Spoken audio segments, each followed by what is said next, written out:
1-2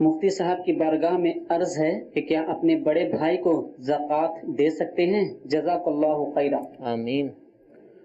اگر بڑے بھائی سید نہ ہوں اور وہ مستحق زکوٰۃ ہوں تو ان کو زکوٰۃ دے سکتے ہیں۔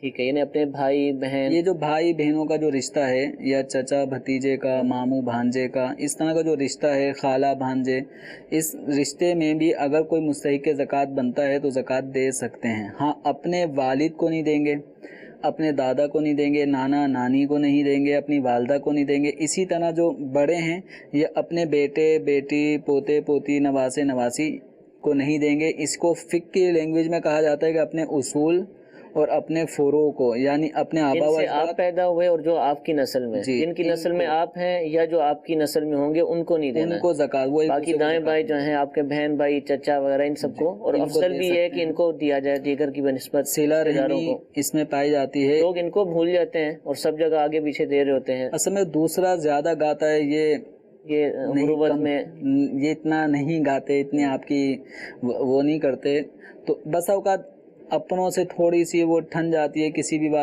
بات پہ ناراضگی ہو جاتی ہے۔ بہن بالکل مشقت میں پڑ رہی ہے، اس کے گھر تنگی ہے، ہر طرح سے وہ بیچاری آزمائش میں ہے، اس کو زکوٰۃ نہیں، ٹھیک ہے، زکوٰۃ کہیں اور دے گا، اپنے سسرال میں جا کے کہیں کسی کو دے گا تاکہ سسرال میں اس کا نام ہو۔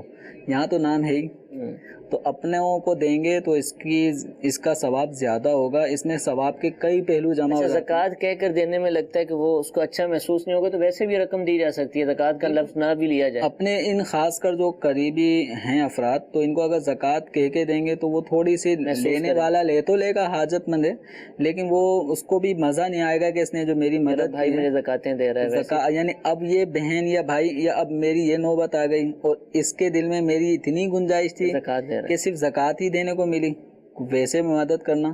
تو بہرحال صلہ رحمی کا تقاضا یہ ہے کہ زکوٰۃ کے علاوہ بھی اپنے دیگر مال سے اپنے رشتہ داروں کی ہمیں مدد کرنی چاہیے، بالخصوص اپنے جو بہن بھائی ہیں ان میں جو کمزور پوزیشن میں ہیں تو ان کی مدد کریں۔ ٹھیک ہے جی، جزاک اللہ۔ اللہ تعالیٰ ہم سب کو جو کچھ سنا اس پہ عمل کرنے، اس کو یاد رکھنے، دوسروں تک پہنچانے کی توفیق عطا فرمائے، آمین بجاہ النبی الامین۔